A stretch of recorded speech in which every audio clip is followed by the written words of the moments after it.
Thank you. Gina Sanchez, Okay. Okay.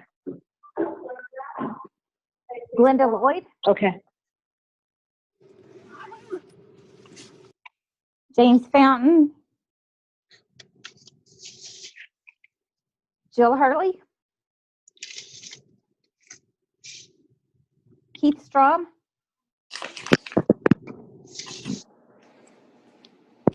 Lisa Banks, Lonnie Jacobs,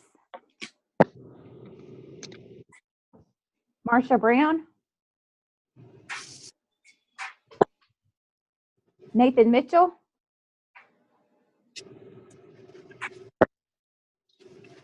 Ryan Sharp, Sabrina Delonzo, Sandy McDonald. I'm here. Thank you, Sandy. Susan, are you here, Susan Cousins? Okay, and Trudy Thomas.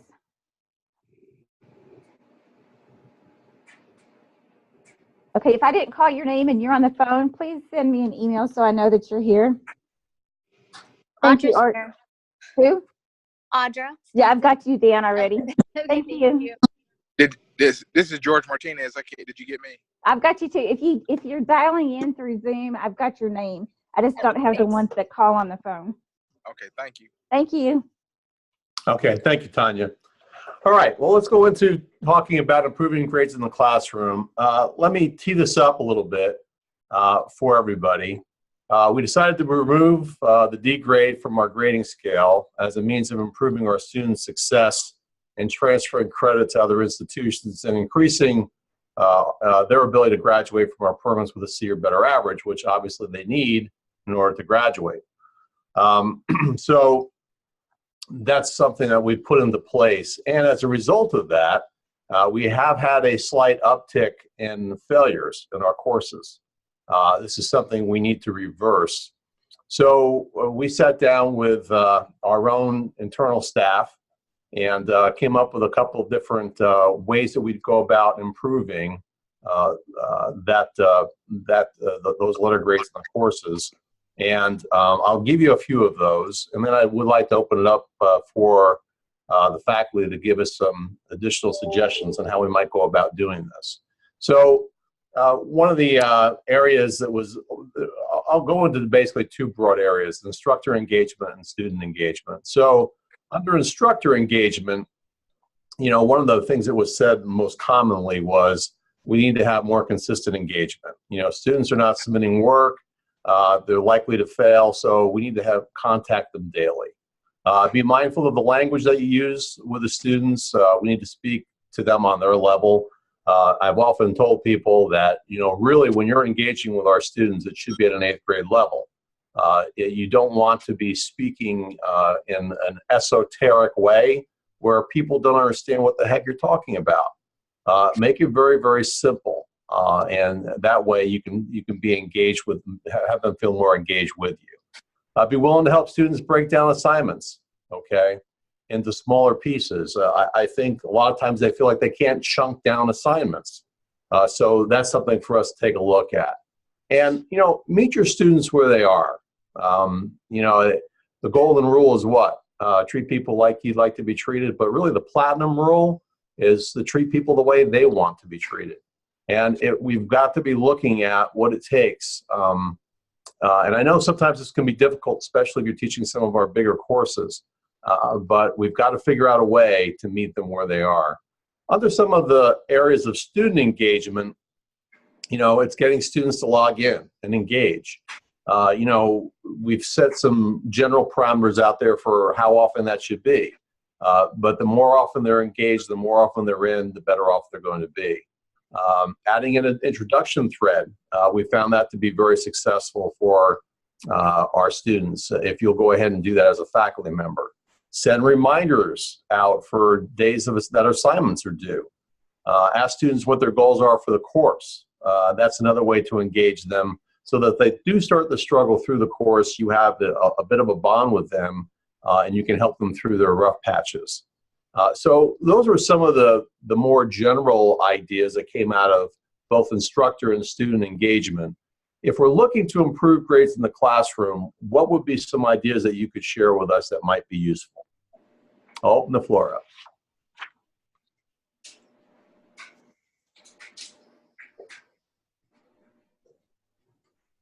I would use a lot of positive reinforcement. So catch them doing something good. Like if you have a student that doesn't consistently participate in the course room, but then that student shows up and makes a post, send a message to them and say, hey, I was really glad to see you in the course room. That was a great post. Thanks for participating. I think, when we positive reinforce them, that kind of encourages the behavior a little more and keeps them on track, rather than pointing out all the time when they don't participate. I like that. I like that. Catch people doing the right things. I think that's probably true for all of us, isn't it? Right, absolutely. Yeah. We want that positive feedback and validation. Yeah. Who on the call doesn't like to be validated? Yeah. Right? That would be nobody. So thank you, Audra. I appreciate that. You're welcome. Other thoughts?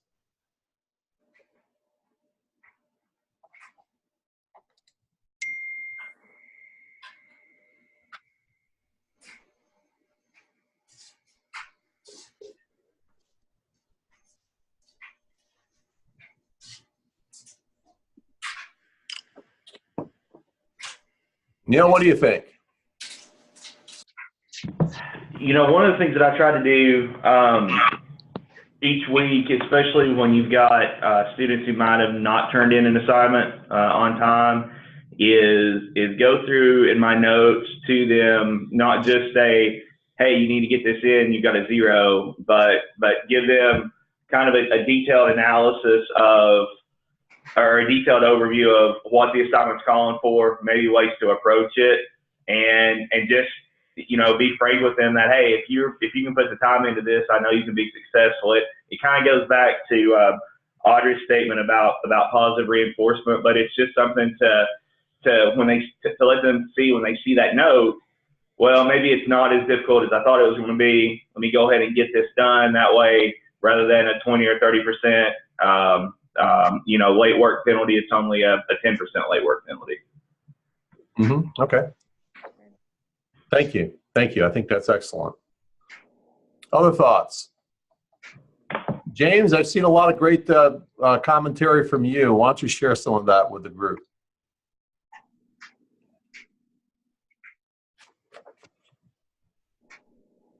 Well, one thing I noticed is that persistence pays off.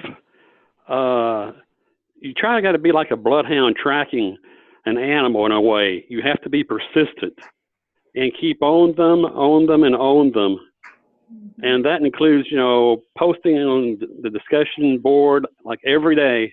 Throw something out there that's important, something that's pertinent to them and something they can relate to. And then if they're not turning in work, keep on with them about it. And you understand that a lot of times they want to wait to the last minute to do stuff, and you understand what their style is. So you remind them before the work is due. Like say, remind them on Sunday night if you have to, at 6:30, then again at 7:30, then 8:30. Then they finally roll around and maybe they log in at 9:30, and then you surprise them when you come like, hey, I'm glad you finally logged in. And it shocks them that somebody's actually monitoring them. And a lot of times that will motivate them to get the work in on time. So what have you all found as far as, thank you for your comments, James. What have you all found as far as what's the most effective way to contact students or to try to get a hold of them? Is it best to text them? Is it best to email them? Is it best to phone call them? What's been your experience? Texting by far for me. Yeah. By far, I think you should do all the above and continue to do all of those options to reach them, to let them know that you're doing everything possible to reach them, whether it's text message, whether it's an instant video, whether it's an email, whatever it takes to get that attention so that they will be focused on the work that needs to be done so they continue their learning experience. All right. Thank you, Mark. What I would- else? For Tracy? me, Yeah, Tracy. for me, I would say the last couple of terms, it's been the phone calls. Now, 3 or 4 terms ago, I would say the texting. But yeah, recently it's been, I think I've gotten more students by phone this time. Okay, good. Thank you. Other thoughts, comments? Means of communication. Art, in the chat section, Jerry Gordon and Charlotte Scott both said texting as well. Thank you, Tanya. Appreciate that. Yeah, I would say try a variety and see what works best for each student because each one is so different. And some will respond to emails, some will respond faster to text, some will respond to phone. About half of my students don't have phone contact with them, and some of them do. And I've contacted them, I send them texts, and I haven't heard from them. So I'll try the phone call. Well, then I'll try the phone call, and it'll say, I'll get a recording that the number's been disconnected. So, so now I've learned to, try a variety because when I sent the text, it didn't say that the text didn't send. Didn't see the phone number was disconnected. So, so I didn't know that until I actually, used the, phone call. But so I just think that you have to find what works best for each student and how they're going to respond to you. I think that's good advice. I think there's definitely trends, and many times, how many of you have experienced a student whose phone no longer worked? All the time. I had quite a few recently, definitely. Yeah. So, I mean, it's going to be important that you will use all mediums available to you to get a hold of your students. And then I think the James point, you recognize how one person does like to be communicated to, and then you want to make an effort to make sure that you continue to reach out to them in that regard. I like that. Other thoughts about how we can improve grades in the classroom? I would just like to say that, and this, most of the time we all do a good job of it, but if you know something about a student as to why, maybe they're a little slow to post or submit their assignments, please be sure you share it either with your PD or with Lydia or Deidre.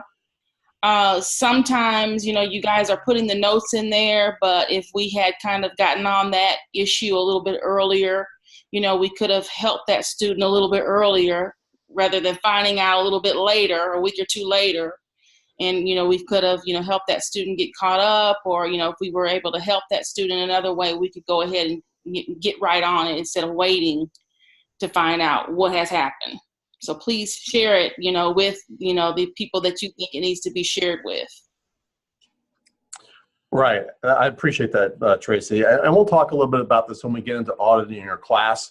But one of the things that we did kind of fall to with Dropout Detective was, if you've got a true score for a student and it's below 70%, it really should be documented in Dropout Detective so that the other people on the team, the academics team, can help you to reach that student because they're at a critical point.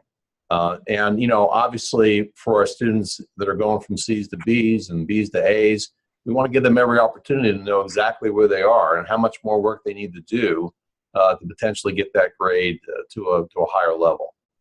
So thank you for that, Tracy. I appreciate that. But we need to make sure that if that student's below 70%, in a very categoric way, they should have something in Dropout Detective so the other folks on the academics team can help you out with that student. All right, other things we can do to improve grades in the classroom. Thoughts? So I had, this one around I've had a couple students, and maybe I've noticed it more because the assignments are more paper oriented, so they actually have to, write paragraphs and that kind of thing. But I have a couple of students that I really, they just couldn't write. And I mean, I'm not talking about just, poor writing. I'm talking about, it was like, I couldn't even read even one sentence. Like, it was just a mix of words that, and there was no punctuation. There was no, and my heart went out to him because I just was like, I mean, at first I was frustrated. I was like, why are you sitting, why don't you edit your paper? And then I just realized that about the second time around with the second paper, this person, and she was always late with her papers. And I just was like, I don't think she knows how to put a sentence together. And so I reached out to y'all, and you guys don't have anything set up for any kind of tutorial or anything like that. So, so I sent her some videos about writing sentences, writing papers, just some really basic, 101 kind of thing. And it seemed to help a little bit, but I really, so I really had to go beyond my abilities, because I'm like, I can write, but I can't teach writing. That's, so I really had to kind of teach some grammar and teach this, basic, first, second, third grade writing skills, and try to at least, get her to where she can put things together a little bit better. I mean, now that we're in the 5th week, and I feel like she's doing a little better, and I've probably given more grace, because I just feel like she doesn't, she just can't, she just doesn't have the skills. So I think my point is like, in this, working here, I've, in just the few months that I've been here, I've learned how to, you really have to reach out to each student. And it's like what you said earlier about, you have to reach out to them where they are and just try to kind of move them along. And even if that requires teaching some basic skills. Mm-hmm. Thank you, Audra. I appreciate that. So is it not only just Audra's opinion, but I mean, would we be well served to have additional writing resources for our beginning students? First question. Second question, do we really need to come up with a class perhaps on just writing in general? Absolutely. Yes, for sure. So for sure to both? Yeah, I think, well, either one or the other, but definitely have something in place. I mean, maybe if there was a class, then the students would be more inclined to, because if they had to take it, as opposed to, having tutorials, and it's optional, they might not be willing to go there because maybe they're embarrassed, they're ashamed, and I felt like that was the reason a couple of them weren't turning in their papers. It was because they just couldn't write. So, so I don't know if, I don't know. That's a really good question. If, one would be better than the other, but. Okay. All right. I like that. I can see Anita saying it would be a great idea, and Jenny's of the notion that we need more practice with writing. So under the chat section. So good. Any other thoughts on that particular topic? Well, I would say that not all students need that. We have a lot of really good writers too, but maybe something that the instructors could refer a student for, or something if we feel somebody needs help. So not necessarily a class that everybody would have to take, but something that a student could be referred for. Be right, kind of like an early alert. We can, All right. So, Christy, you talk about tutoring. Is that what you're suggesting? A tutor? Well, a tutor, or maybe a class set up that a student could be referred to, not necessarily part of something that would have to take, I guess. Or not like a class. Okay, gotcha. Thank you. Thank you for your feedback. All right. What else can we do to improve grades at the classroom?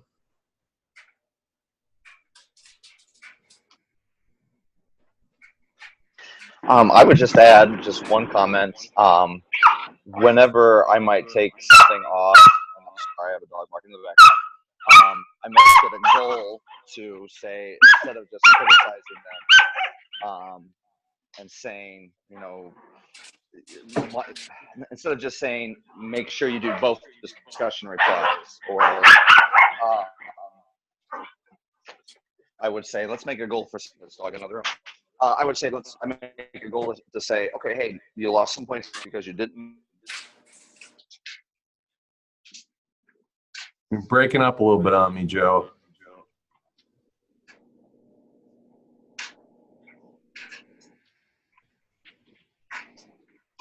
No, might have lost you, Joe. I can hear your dog. All right. Well, I'm gonna. Yeah, I don't know what happened here, the audio, but my thought. Can you hear me now? If I Yeah, I can hear you now. video, my Bluetooth may not be working. I'm sorry about that.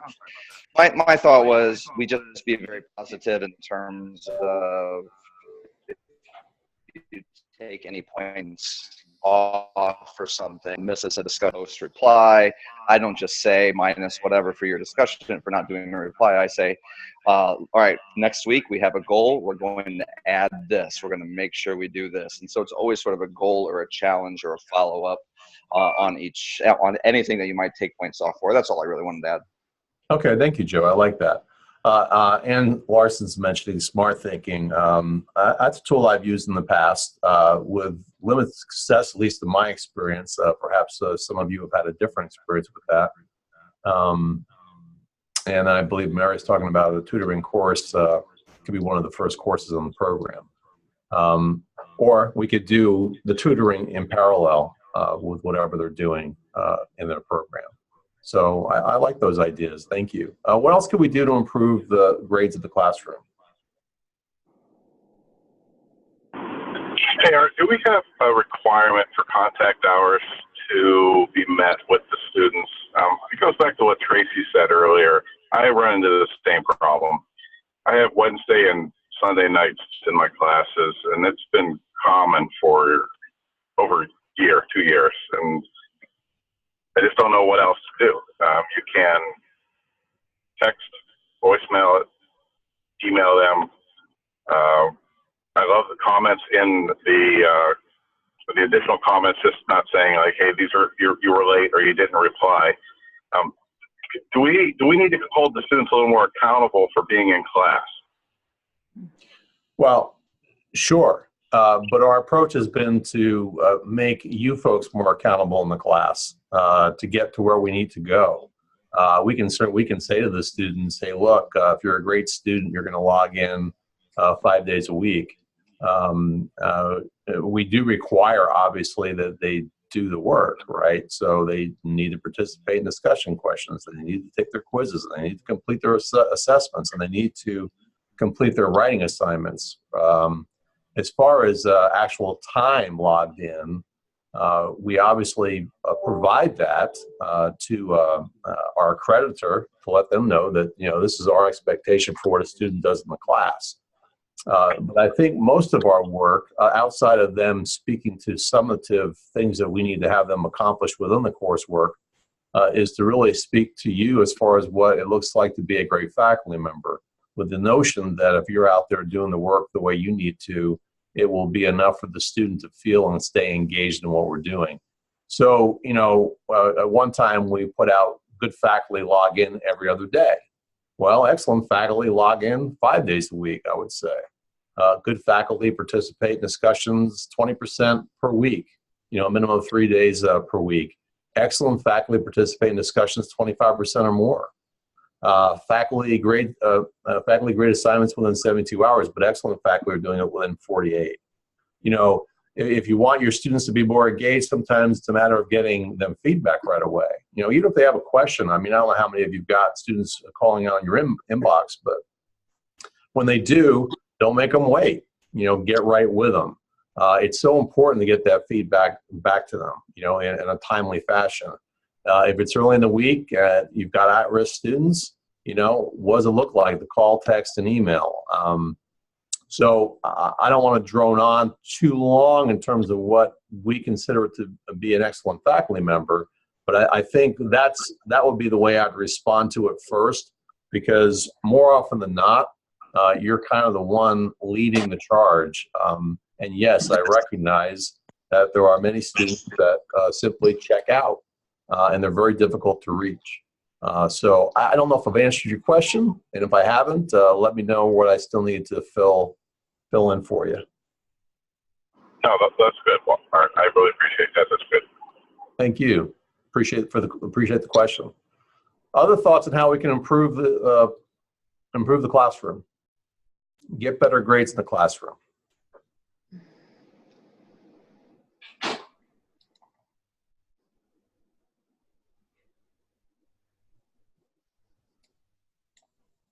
Yes, I have a comment. This is Trudy Thomas. Yes, Trudy. Well, what I do, I teach the medical billing coding course, the coding portion of ICD-10 and CPT, and I noticed that when I hold live coding sessions on the Zoom platform, and I hold it for an hour, and it's not just with lecture, but with the students interacting with their homework. So they have certain assignments that they are supposed to complete, but at the same time, I go through the other questions that are not on their assignments, and we do each one together, and I give the students opportunity to learn more on their coding on their own, but during class time, so just in case if they have questions that another student may have, they will ask, and they get very comfortable with that subject, and it helps them quite a bit. So I hold that live session on Wednesday or Thursday based on the student's availability. And if the students still need a little bit more help, then I would hold another session, maybe a little shorter time of 30 minutes. But I've noticed when I started doing that, their grades did improve, and also their confidence level improved as well with the coding. Excellent. Thank you. That's great feedback. Thank you. Kathy mentions over on the chat that, as far as leveling the course, don't put the heaviest assignment in week 5. I think that's a good suggestion because we're really trying to push so hard, and if people are behind with the other coursework that they're trying to complete, it even puts more of it creates even more of a leverage point or a challenge for the student to complete. So we should take that into consideration when we're doing our course design. So thank you for that, Kathy. Other thoughts on how we can improve grades in the classroom? Art, this is George Martinez, and I teach psychology courses, and I know sometimes the courses or maybe they only have a couple of options in terms of the types of assignments, but maybe have some more variety where you have maybe quizzes, written assignments, and discussion boards. Because if people are maybe poor at writing, they can still maybe pick up points. Maybe they're more effective on quizzes or things like that. But just maybe more of a variety of sources for credit in class. Thank you, George. I think you're right. Some of our courses do have quizzes in them, but you're right, not near as many as have writing assignments, and obviously not near as many as have discussion questions. So thank you for that. Other thoughts? Improving grades in the classroom. That was my thought as well, Art. This is Mark McQuaid. Having more surveys or something that shows your knowledge in the chapters you've read, check your knowledge type thing. Maybe a link on Thursday to SurveyMonkey, and having that to ask 5 questions about what they learned, and then getting those results immediately. I think that would improve grades when students actually know that they're learning. I know that the discussion area is part of our students and us instructors to communicate and ask questions and really do what we can in the discussion area. But my own type mindset of thinking, I want to know what you've learned, and I don't want to see it only in the assignment that you receive Sunday night. I want to see it throughout the week, more than the discussion area. So I think surveys, or like the other gentleman said, something else in the week that pushes them to be more proactive in their learning, and also shows us as instructors, as people that are concerned about their education, we can kind of see where they are, and we can kind of work with them more. That's my thought. Okay, thank you, Mark. I like that. Other thoughts on improving grades in the classroom?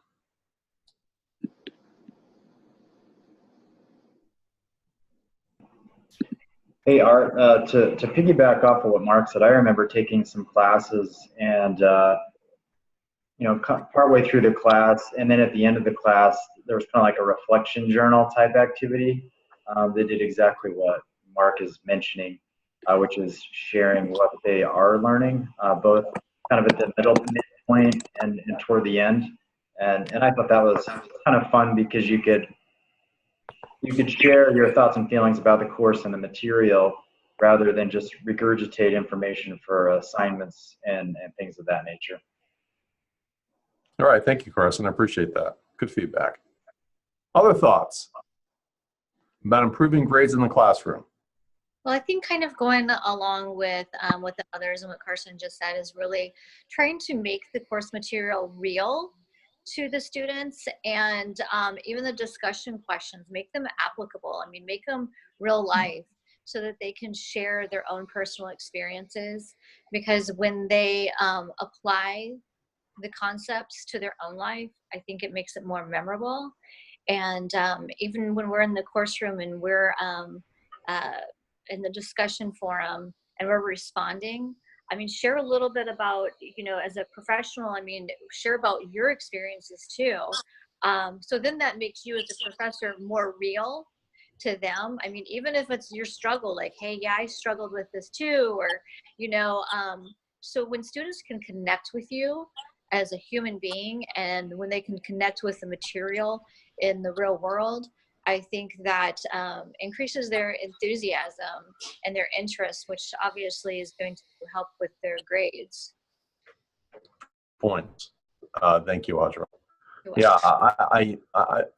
here's this is one of the things that and there's been great feedback on the call, and I'm really very, very appreciative. And I would say, Audra, this, if or any faculty member, you get into your course and there's just a crazy question or an assignment that makes no sense, make sure you're sending that to your program director. So we can take a look at what it looks like to revise the course or revise that question. We want it to be relevant. We want it to be meaningful. That's the reason we got into our career readiness initiative, to make sure that, again, it's real world. It's going to be appropriate and relevant being the key word, to what they're going to be doing when they get out into the workplace. So thank you for that. And let me just share with you, I've been a faculty member at all these different levels. I've been in traditional higher ed where it can be a little bit, the faculty can be a little bit pompous. I've been in regionally accredited schools teaching. I've taught at career colleges. I will tell you this. A lot of times our faculty think it's important to be the quintessential subject matter expert. You know, I'm going to teach business law and know everything about it, and students are just going to clamor to hang out with me because I'm so knowledgeable. The truth is, at whatever level I've ever seen it, they really don't care how much you know until they know how much, they don't care how much you know until they know how much you care. Right. So if you are not willing to be persistent in your course, and this is the reason I really kind of like James Porter's take on it. I really believe, and there's a number of you, by the way, that do this. But the key to this whole thing working is your persistence. You've got to reinforce with your students by responding quickly. You know, if you think they're just going to respond to you the first time, that's wonderful. Every once in a while it happens. Consider it a gift. But don't expect it. You're going to have to get really, really good at being a nag and making sure you're on top of your students. It's almost to the point of harassing them. You've got to be able to say, I'm not going to give up on students.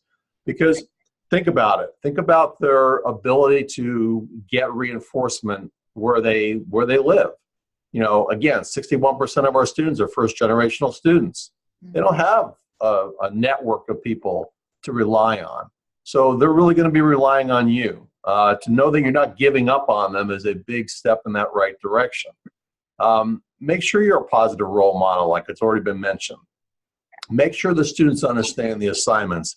It can be confusing for them. There's been courses that I've got into and I'm like, well, what the heck do they want me to do? And if I'm struggling with it, or if you're struggling with it, again, make sure you're letting our people know so we can go ahead and do a redesign. Let them know you're paying attention. Catch them doing something good, like Audra said earlier. And then make sure you know how they best like to be communicated with. That's really, really critical. One last point on this before we move on to Carson's bit on the audit. One of the things I did like that Sherry Clark got out to her faculty had to do with letting our students know exactly what their point total is, right? Right. So, hey, look, student, you currently have 627 points in your class. And in order to pass this class, you need 700 points. You can still do this. It's encouraging, right? And this is how you do it. Assignment 3-2, you have possible 50 points minus late penalties. You've got assignment 5.1. You could potentially get 100 points there. But they walk the student through what's required for them to be successful. So that's really what we want to emphasize. So this is not an intelligence game. I'm grateful that you're all wonderfully credentialed. It's really about whether you'll be persistent and will stick with your students no matter what. And you look at the primary responsibility for that student being successful rests on your shoulders. So I know many of you already do this. It's just words of encouragement to continue to do that, because we really need to help these students get to that next rung, to that next level. And many times as they go through the course, just like you go through your lives, and many times it can be a roller coaster, and we've got to be able to help them through those low times. So thank you for your feedback. With improving grades in the classroom, it won't be the last time we'll be visiting on it. I will take your suggestions about potential writing labs, some of the surveys that we might be able to use more effectively, looking to improve some of the content in our courses, and we'll get back to that. Art, it's Veronica. Can I chime in now? Because this is an awesome segue. Go ahead. I've been listening and I love all the ideas. Everyone, I read every survey that the students take. Please encourage your students to take the survey. It's opened up by week 4. They have 2 weeks to give feedback anonymously, and it is looked at. It is not an exercise for accreditation. It is looked at, analyzed, and reviewed. Please encourage them to do it. On ground, Vista College, Art, I believe they expect 80% response. Yes. We average around 50%. The more feedback, the better we get. And that is my suggestion for improving our results. I'm done. Thank you. All right. Thank you, Veronica. I appreciate that. Hi, I'm sorry. Quick question on that survey, on that learning assessment. Just since it was brought up, they have until tomorrow, 11:59 p.m. to take it. I think, at least in my course. That is correct. And it's a 50-point participation assignment, as it's set up in my course. I'm wondering, are we going to get those results Saturday morning? I know Sherry is on vacation, so I'm just wondering who's sending out those results and when we can expect those. Sherry's on partial vacation, Joe. She's been in and out of different meetings and different things. Sure. She'll make sure to get you that. I would just send out an email to her. She may actually be able to get it to you on Friday night, but you'll want to get the final scores. So more than likely it'll be a Saturday morning email that she'll send to you. But I would just reach out to her and say, hey, look, I'm looking for my how many people took the assessment, final assessment. All right, great. Thank you. Thank you. All right. Again, great comments. And by the way, just so you know, it's a little bit easier to get your surveys completed when you actually have the students in the classroom. If I had Mark McCoy look over people and make sure that they fill out a survey before they leave the course, we might get the 100%. But nonetheless, we'll want to get more and more people taking the surveys, because that is giving us the feedback that we need to improve the student experience. All right. So moving over to the course audit, one of the things that we found when we had a few rounding issues, if you recall, I sent an email out. We need to grade on a straight scale. There's no rounding of grades. So a 79.9% cannot be rounded up to a B. A 69.99% can't be rounded up to a C. So we've got to just make sure we're putting into the course when we go in to enter grades in the portal. that we just use the numeric grade, and the letter grade will pop up by itself. Do not modify it. Just leave it be, whatever it is, and then you won't run afoul of rounding up your grades. So what happened, though, when we went ahead and did that is we realized there were a number of, as we audited your courses, there were, a few times when, I don't know, back in week 3, the discussion question wasn't given points, or something was forgotten that didn't, so the student ended up with, let's say, a 77 in the course, but the truth is they had an additional 4 points coming to them, which would have given them a B. So with that in mind, I'd like Carson just to run through ways you can check your grade book before you actually post grades on Saturday to make sure you're taking into consideration all of the available points for all students. So Carson, you're up. Okay, thanks, Art. Can everyone hear me okay? All right, thanks for the thumbs up, Mark. All right, so I hope when I get a little bit older, I'll develop as masculine a voice as Mark McCoy. That's one of my goals, but you'll just have to deal with what you've got at the moment. So yeah, what we're going to do is just going to go through a quick exercise, kind of a live demo here. I'm going to share my screen, and we're going to look at a test course that I built, added some data to. Now, some of these things you're already aware of, but some of them you may not be aware of. And the point of this piece is, number one, to kind of bring to mind finalizing your grades for the end of the course, and just looking at different steps and areas so that nothing is missed. Like Art mentioned, something that was missed and not graded in week 3, or something that was done late and you didn't realize came through. So this course right here, or this individual, this is my test student, Charlie Brown. We use him a lot for testing. If you ever see him pop up in your course, don't freak out. We just use him a lot as a test student. But anyway, so I'm logged in as Charlie Brown as an instructor, and I think most of us are familiar with, but for those who aren't, I'll just talk to you as if you're not familiar with any of this. So forgive me if you are. We have this to-do list on the right-hand side, just like learners have as well. The difference is this is telling us what we need to grade rather than what we need to submit, right? So if we're looking at this to-do list for Charlie Brown, we can see that we've got 3 assignment 1.2s we need to grade. So the red dot next to the item tells you how many of these need to be graded or are ready for grading immediately. And these numbers, of course, will fluctuate as you grade and as things are submitted. So that's one way to monitor and see what you have to do. So that's the first thing. The next thing, so this is on a system level now, right? We're on the dashboard. So if we go to the course, and being that you teach one course at a time, this to-do list isn't going to look any different. Now, if you were teaching 2 or 3 courses at the same time, your dashboard would have more information. It would have all the to-dos for all 3 courses. But now we're actually at the course level. And so now we just see on this particular course what we have to do. These numbers happen to be the same because Charlie's only teaching 1 course at the moment. So that's the first area I wanted to call attention to, is the to-do list on the right-hand side. So that's number 1. Now, what we'll do is let's take a look. We're going to jump over to, yeah, did somebody have a question? No, okay. We're going to jump over to grades, and then we're going to take a look at SpeedGrader as well. So if we're looking at this, this is a test course that I threw a bunch of individuals in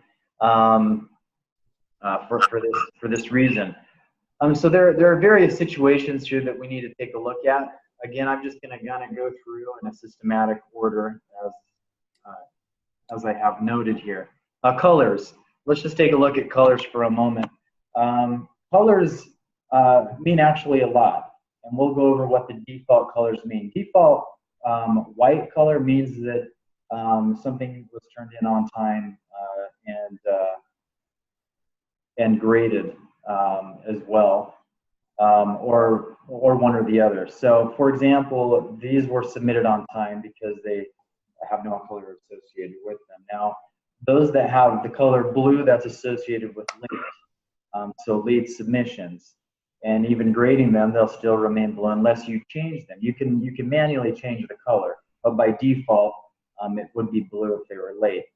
Now, red or the pink color is if it's just missing. As you can see, if we have dashes here, that's missing, obviously. But also, if you've given the individual a 0 because the week has passed, it's still going to remain as red or pink. And again, unless you change the color manually. And I can kind of show you how to do that. But kind of at a bird's eye view, you can see what's late, what's missing, as well as what is on time right at the get-go. Now, let's take a look at zeros and a powerful tool you can use for zeros. So if you come up with an area where you have a bunch of dashes or a bunch of zeros of things that haven't been submitted for whatever reason, one powerful tool that if you're not aware of, I suggest using it. When you hover over any one of these assignment cells, you have these 3 vertical dots that appear. And there's a really awesome tool called Message Students Who. I suggest you use this tool. It's really fantastic because what it does is it allows you to message students who, for example, haven't submitted yet. And it automatically puts the names in for you. So right now, Lydia, Dirk, and Deidre are on the naughty list. And I would send them. See why those 3 people wouldn't have submitted. I know, right? So I would send them a message because they hadn't submitted yet. I can also change things of individuals who have scored less than, if we're allowing rewrites or something like that, or scored more than. To Audra's point, if we want to give individuals pats on the back, we can target people that have scored more than, let's say, 90%. And those individuals would show up. We could send a message to them. So I wanted to throw that tool out because that is a really great tool for communication, and it is part of the new grade book that we just implemented not too long ago. So I did want to make mention of that. Another thing. Quick question. Let's see here. Let me. Carson, can you just a real quick question? When you message through the grade book, does that stay within Canvas, or does it extend out into their personal email addresses? Kind of both. What I mean by that is it will send them a message through Canvas, yes. But in most cases, the students' personal email addresses are also associated and made the default email address in Canvas. Typically, by rule of thumb, how it works is if they are online, it will go into their inbox over here on the left. If they are offline, then a copy is also sent to their email address. That's kind of the typical rule of thumb functionality of it. So that's why I say kind of both. Okay, thank you. Or the other, in some instances, both places. Just depends if they're offline or online. That's a good question. Hey, Carson, this is Neil. I've got a question for you as well on that. When you send out those notes and say that 3 students populate like your example did there, does it send a note individually where like one student can't see that the 2 other students are getting the same note? I just kind of being aware of student privacy. I want to make sure that other students aren't seeing, hey, you've got, late assignments that are due or whatever that may be. Yeah, no, that's a really good question. Yes, the note, when it comes through the inbox, it will show that it's coming from you and nobody else CC'd on it. Great, perfect. So I would make it a practice to be a little bit more personal. I mean, you can still be general, but not so general that they know, obviously, more people got this than just myself. Sure, right. Yeah, that's a good question. Anyway, great tool right there. Okay, so in this particular scenario, essentially what I'm doing as Charlie Brown is, let's say it's the end of the term. By the way, these term dates are for this exact term right now, and I can see that I have some work to do, a lot of work actually. So one of the catch-all areas or places is, of course, the grade book. So if you see anything other than numbers, you know that something needs to be done.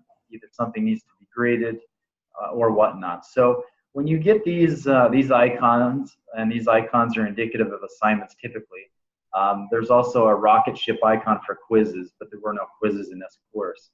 Anytime you have an icon, obviously that needs to be graded. So that's another visual cue you can pick up on. If you see any dashes, the dashes have to have a grade of some sort, whether a 0 or otherwise, because what will happen is essentially we'll inflate the grade. And they're expecting a 90% because of this dash right here. And then, as you're doing your grades, you pop that 0 in, and then it drops it way down because it's a 100-point, test or something. Really taking it systematically week by week. Again, I know you guys do this, but there were some instances in that audit where some things were missed or some points weren't given. And it's very easy to miss this kind of stuff, especially if it's late stuff and we're not scrolling all the way back week 1 assignment, which they can still submit through the whole term. So you do want to make sure that before you submit your final grades, I would just take a very quick look to see, okay, do I have dashes that I need to be aware of? Do I have icons that I need to grade? And then take it from there. And then when you're done with that, give it one last look before you submit grades. Let's take a look really quick at the grading tray. So for example, this assignment, well, actually, I had a different example further up. Right here. This assignment right here, assignment 1.2, I can see I have 3 items that are submitted that I need to grade. So I can click on the cell. And you have this little arrow. They call it a grading tray. You can click on that. And hold on, I've got some Zoom stuff in my way. There we go. And what it does is it essentially links us to that assignment for that particular individual, but it also allows us to jump into the SpeedGrader. Now, some of you may not have been happy that when you click on the SpeedGrader from here, it doesn't open up into a new tab, right? So in case you aren't aware of this, if you hover over the SpeedGrader link or any link at all, just right-click on it, and then you can click Open Link in New Tab. And then it will duplicate so you can still hop back to your gradebook, and then you also have SpeedGrader open. So if you weren't aware of that, right-click, Open in New Tab, write that one down.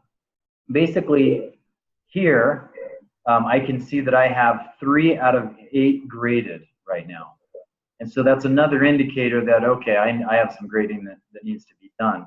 And of course, you can navigate this one of 2 ways. You can just use the drop down, which I prefer because it's just a little easier to look at. So you have an orange dot. This represents something has been submitted, but it has not yet been graded. The check mark means that it has been graded, whether given a 0 or any other grade, it will have a green check mark. And by the way, if you give them a 0 and then they go back later and they submit it, like a week or so later, it will change back to an orange dot.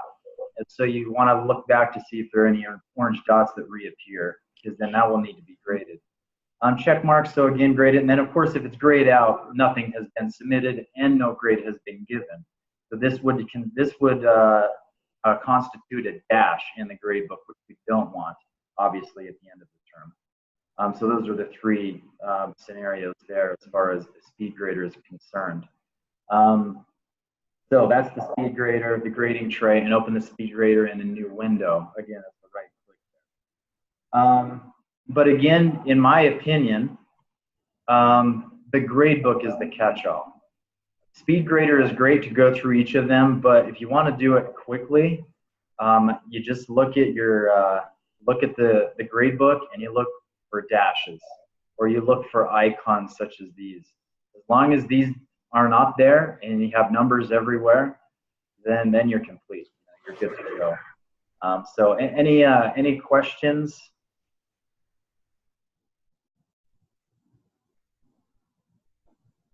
Okay, if you do have any questions, feel free to email me too. I'm happy to expound more if that's needed. All right, thank you, Carson. That was excellent. So what I would just say, if you're in week 5 and you have a dash in week 4, you need to take care of that immediately. All right? If you're in a new week and you have dashes in previous weeks, that's a big challenge in terms of getting the right grade for and the right numeric grade for a student. So keep that in mind. Make sure you're looking at your to-do list on the right-hand side. And like Carson was speaking to, be mindful of the speed grader. So just a little reminder, obviously your grades need to be submitted this Saturday, so please make sure you do that.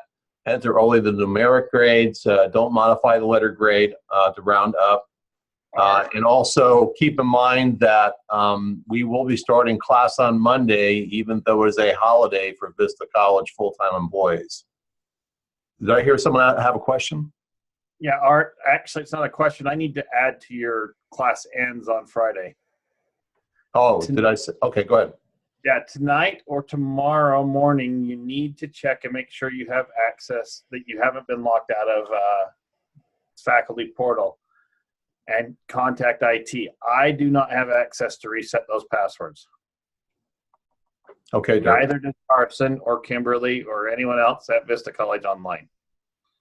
So they need to check early, is what you're saying? Yes, check early. Okay, thank you, Dirk. All right, Kimberly, I know you just had a brief moment that you wanted to speak to page-based design. Go ahead. Hi, guys. Can you guys hear me? Yep.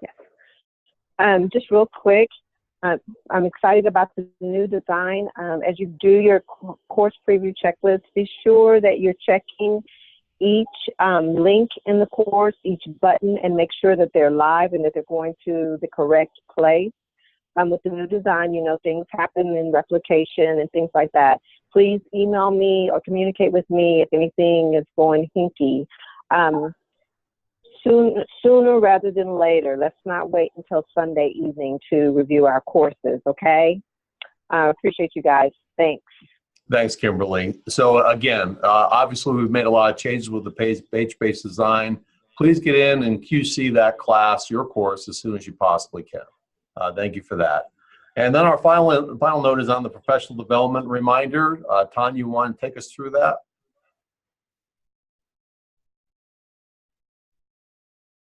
Sure. As most of you know, we've got a first half professional development for your infield, and that is not teaching. It's for developing your knowledge in your field of study in the courses that you teach. So if you have any questions about that, but that's due by June, the end of June. So if you haven't sent that to me, please complete something and get it sent in. Okay. Any questions on professional development? All right. Thank you very much for your attention and your participation in today's 444 training.